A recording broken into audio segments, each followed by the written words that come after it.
Good morning, everybody. John Fiocca here for GAI Insights, bringing you the news, essential, important, or optional, putting thoughts in your head and time in your day.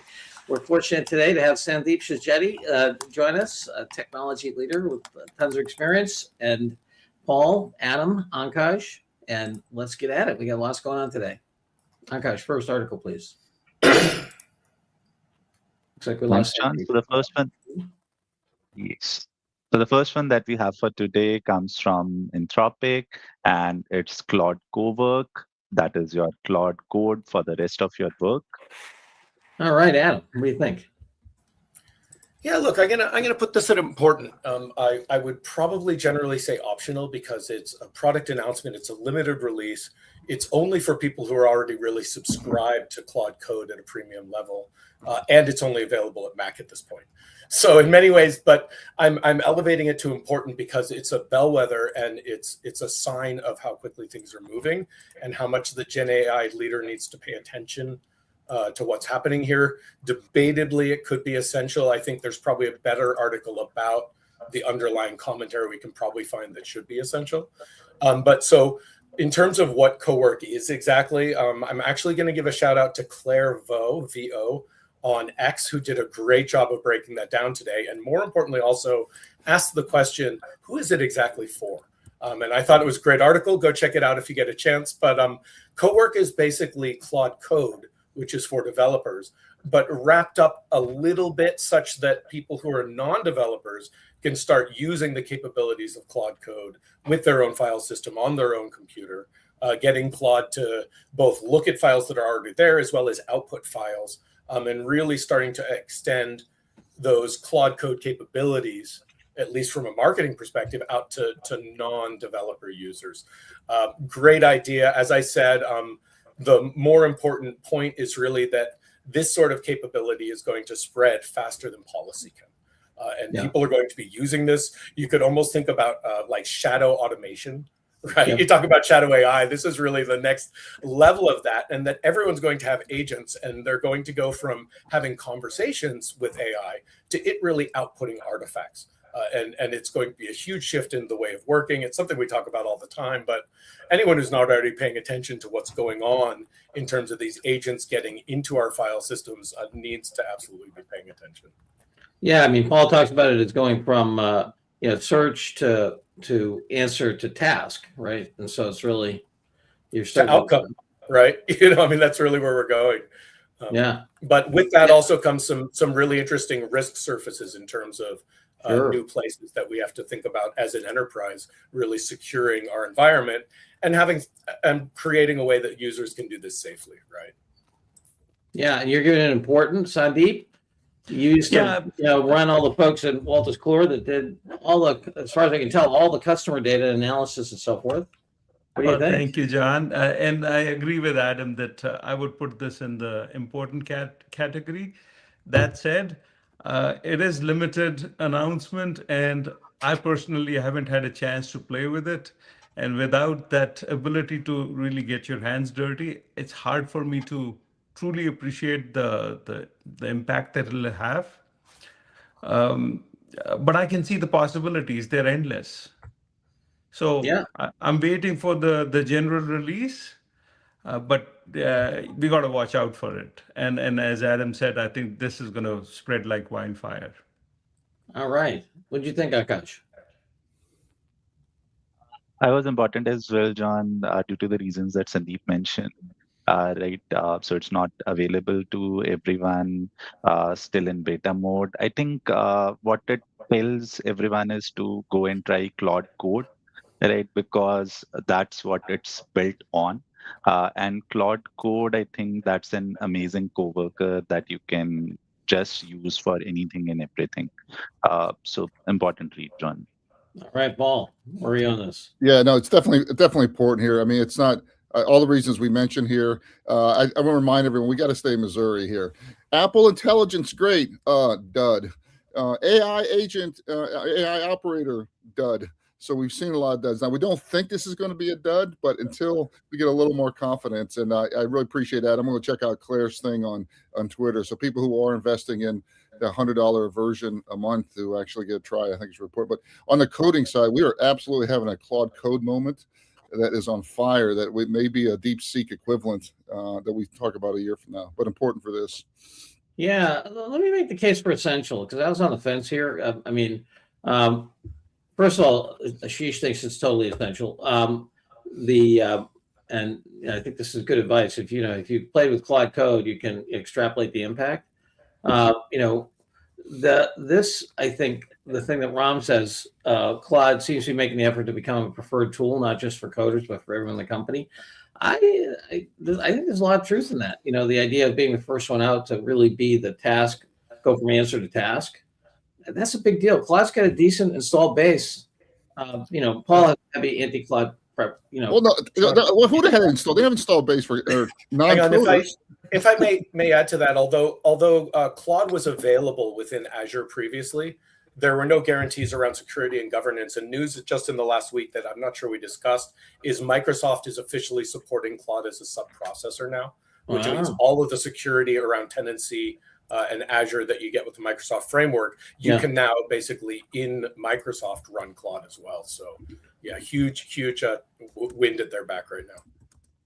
I don't know. Well, this is why we have a constitution. This is why we have a representative democracy, not a democracy. I'm going to go essential on this one. I think it's a really important moment. All right.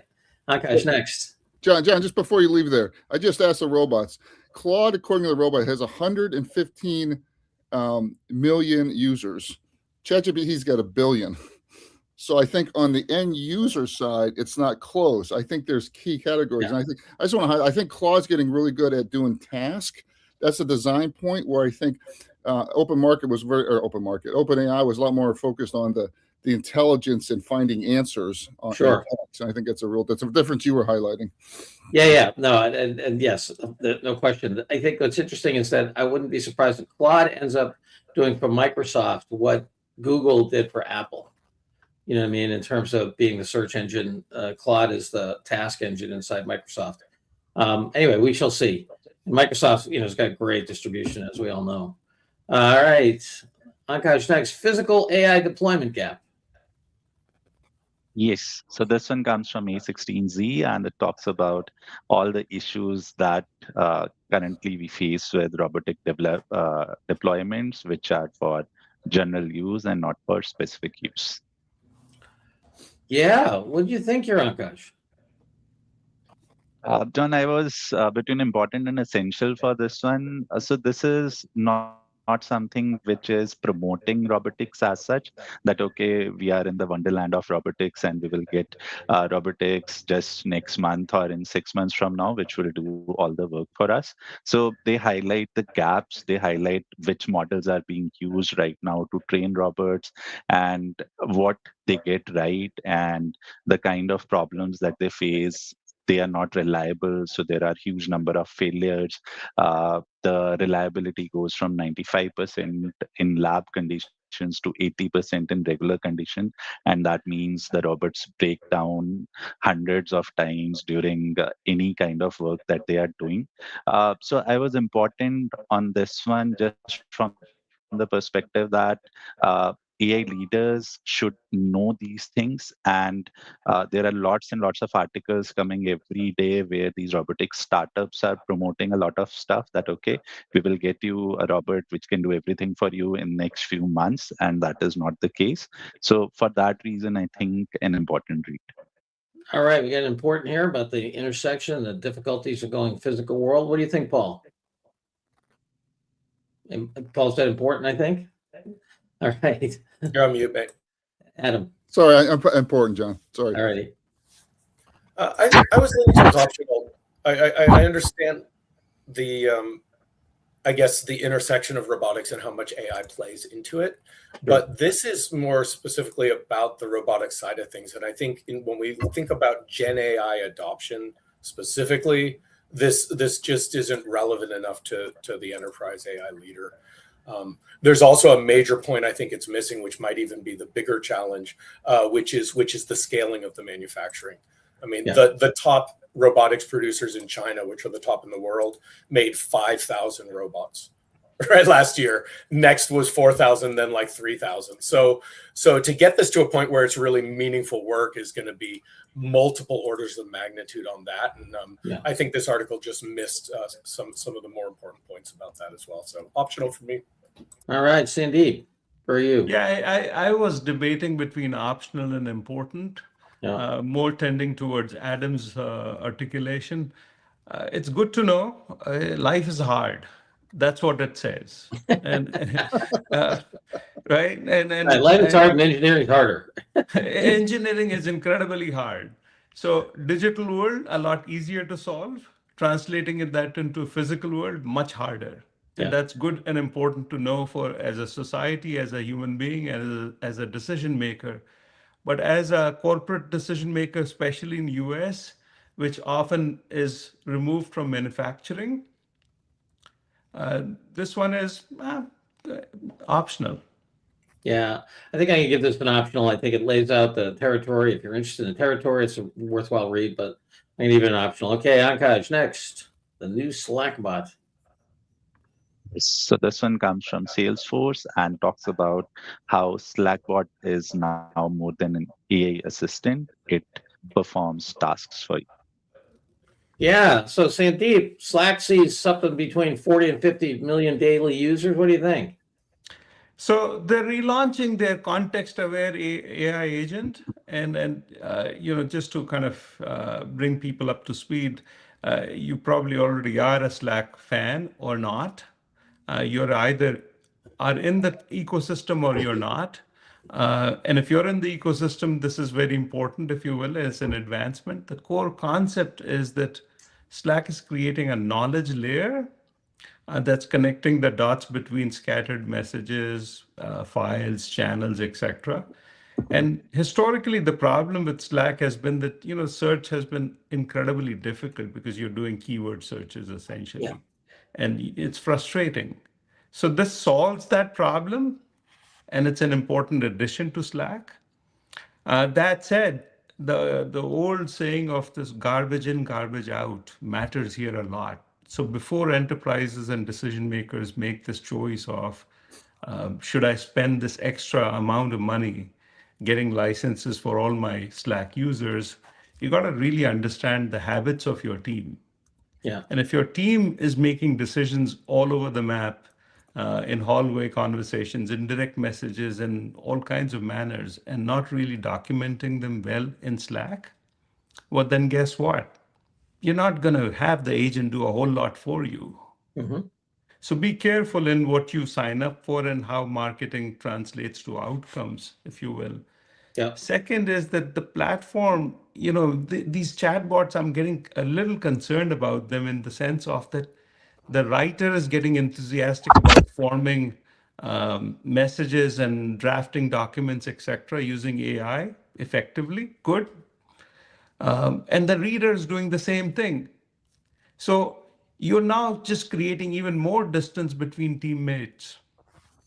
Rather than bringing the team members closer together, you're actually creating more distance. So I worry about that, not just for Slackbot, but just in general.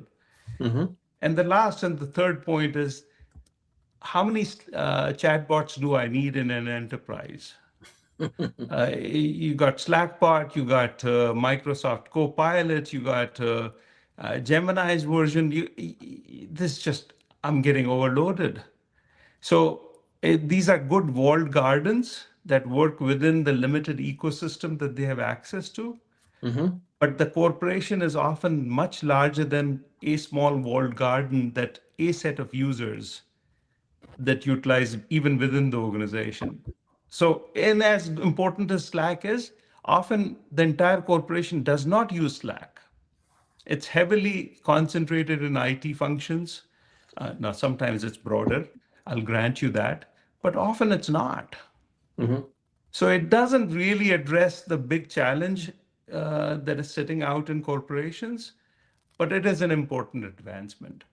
All righty. So very articulate claim, argument for important. What do you think here, Adam? I think you're optional in the pregame. Yeah, I'm still optional. It's It's and basically to Sandeep's points, I think if you're already in Slack, you're going to be well aware it's there. I was excited to go check it out. It said, "Hey, upgrade," and we'll let you try it, which I'm not a fan of.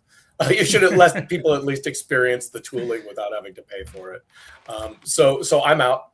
I don't know what to tell you. It's great. A lot of people use it. It's great for them. It's a bit of a catch-up move. They're going to be happy. They're going to maybe stop complaining so much about why they're not using Teams. Or Google Suite with Gemini or something else that already had some AI integration. So it's a catch-up move. It's a land grab. I'm surprised they didn't do it sooner. And you can already integrate Slack with LLMs and write apps and bots that work in Slack. So it's really them just putting a wrapper around their own capabilities and trying to sell it back to their product, to their audience. All right, Paul? As an decades-old Slack user who's highly frustrated with search, I'm very excited to try this. My expectations are so low that I'm 100% prove me. But I think the important thing here, so it's definitely optional in my mind, but the important thing here is this is another example of in-application incremental AI feature. So no one's going to buy Slack for this feature here. So it's important for that. But I think the larger one is that we're starting to see, AI task management and AI team coordination for humans. And the real question is that going to sit inside a single app or be above it? And I think to Sandeep and others' points, I think, if your company is hyper centric on Slack, that might be the nexus for it. But in reality, most people are using multiple things. So I think we're going to eventually see a AI team assisted knowledge layer that's a little above it. And that's why it's a trend to watch, but this article is definitely optional. Boy, I want Slack to work to find messages, Sandeep, but I've been burnt so many times. I just don't believe it's going to be true until I see it. All right, Ankash. I was optional on this one, John, but I have a hypothesis which resonates with Paul, what Paul just said, that we will see more successful adoption of GenAI products, which sort of inculcate themselves in the regular flow of work of different people, right? So Microsoft tried doing that, but made a mockery of that stuff. Nothing works. Their Copilot doesn't work in Excel or PowerPoint or anything. Paul and John know we were at a client recently, and it sort of I won't say much about that, but yeah. Yet. I think so. Claude Code, I think, is a great example of something which is outside these platforms, but is very successful because it uses a lot of code to do that. But I think we will see other sort of tools emerging which will work within these platforms, and with a little bit more effort, they will be more successful than Copilot. Gotcha. All right, so you landed optional on this. All right, I'm going to give this one an optional. Next, and we have to pick up the pace a little bit here. We've only got about 8 minutes to go. So 1x world models, what do you think, Ankash? So I think, John, this is an optional read for an AI leader. They are doing something interesting where they are translating. So they are generating future video frames through their world model. And then they are using those future video frames and translating that to robot motions, which are then used to train those robots to do stuff, but they are not very successful, and there are multiple issues that can occur with this. So right now, an optional read for an AI leader. All right, Adam? Agreed. Paul? Optional. Sandeep? Yeah, if you're a curious person, and this is one of those cute studies, an acute advancement, I found it to be fascinating, but optional nonetheless. It correlates to the other study that A16Z did on why robotics is hard, and this is a potential solution. And I just found it fascinating as to how they were thinking about it. Yeah, Optional. everyday miracles, I tell you. Yeah, But yeah, optional exactly. for our AI leader right now. All righty, optional it is. Ankash, next, please. Okay, the next one comes from AWS, and it's a case study about how Omada Health scaled patient care by fine-tuning llama models on Amazon SageMaker AI. Yeah, what do you think here, Sandeep? Trying to really get at the, motivational and eating cues and nutritional cues for people, which, all health begins by how you move your body and what you put in it. So I found this to be a very nice case study from Amazon and Amada Health. And kind of like summary for the audience, what they're doing is creating an AI assistant that members can be guided by, rather than human coaches, by this AI agent with real-time nutritional advice, if you will. And the way they built it is actually quite nice, that they utilize open source Llama 3.1 model, 8 billion parameters only, with just 1,000 Q&A pairs to fine tune the model. And the model actually did quite well. So in 4.5 months, they were able to get 4x increase in engagement. So all that is impressive. I would say the unique feature that they had was the psychological technique of, rather than answering questions of your audience, you really are trying to nudge them into coming up with your own goals and barriers, and try to mimic human behavior, if you will, of health coaches. So that was cute. Um, Nevertheless, in the end, I come down to, it's optional study. It's just yet another case study. And if you still haven't been convinced that chatbots can be built rather fast and cheaply, this would be a good study for you to look at. But there's nothing breakthrough here. All right, nothing breakthrough. Good use, but optional read. What do you think, Adam? Sandeep, you nailed it absolutely perfectly. I was thinking pretty much what you were thinking, and then but still leaning towards optional overall, because we've seen so many like this. But then as you were talking, I was listening. I was like, yeah, this is important. This is a good case study. It does have good metrics. Oh yeah, and we have seen a ton of them from Amazon. I'm not sure how many we've actually seen for SageMaker. So for that reason, I thought possibly it might be worth putting as important, but it's definitely going into our use case database anyway. So I'm not sure whether we need to flag it for the leader specifically. All righty, Ankaj, where are you on this? Optional, John. Paul? Optional. Yeah, I think I can give it important because for all the reasons you said, Cindy. We got 2.5 people. It's important right now. I'm even being democratic here. All right, important it is. Ankaj, next. Okay, the last one that we have for today comes from Google, and it's about VO 3.1. Yeah, amazing here. What do you think, Adam? This is absolutely an everyday miracle, right? I mean, it's an incremental change to an already absolutely extraordinary product. If you don't know VO3.1, along with Nano Banana Pro for video and image correspondingly, they're the two tools out of Google that are absolutely crushing it in the market right now and are just dominating in terms of their capabilities. And this is really incremental improvement and extension of the lead by Google in this VO3.1 tool. The big thing is it does 1080 and 4K resolution upscaling, which is really nice, I guess, from a production perspective. And where that becomes less relevant is one of the other features is they now have the portrait mode, 9:16, which I think is a really big deal for people who are trying to use this as part of scaling pipelines for social media, where you want that portrait rather than landscape profile. So in that case, though, they probably don't want 4K resolution. So a couple of nice features they're adding. Probably the biggest one is improvements that people who use the tool will absolutely notice in terms of what they call the ingredients. So you could give it a texture along with a character and then a scene and say this person wearing a dress with that material, in this place. And it will be very, very consistent in the output with that. So some incremental improvements, probably optional overall. If you haven't gotten onto VO3.1, though, it's definitely worth taking a look at. All right, Paul, where are you? Optional. Sandeep? Optional. Ankaj? John, I was important on this one just because what Adam mentioned. So the use case for video, right? Videos on phones. So Instagram, we already see Meta AI pushing their product on Instagram where you can create videos with it.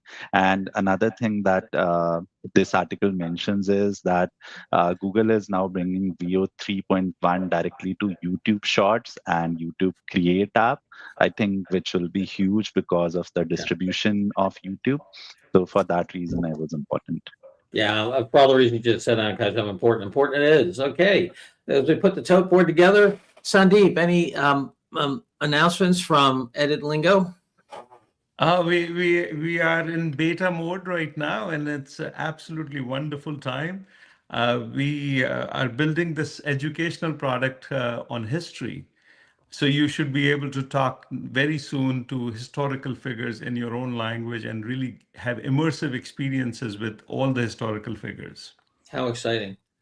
Wow, that's fantastic. Can't wait to see the product. Paul, any announcements? Well, only one announcement. Last summer, I offered $50 for someone to do a video that liked Copilot, and I think I had to raise to 150 to get someone. I'm going to do that again. I just continue to just see horrific frustration with Copilot and confusion. So look for another Copilot challenge. I will tell you, and my coworkers echo this sentiment. I was talking to one today. The killer app in it right now is the researcher agent, and the way it can crawl across all of the enterprise, sort of like what the Slack bot is promising. But that alone saves me so much time. That's great. All righty. Well, thanks, everybody. Sandeep, thanks for joining us. Everybody have a great AI day. See you tomorrow morning. Bye-bye now.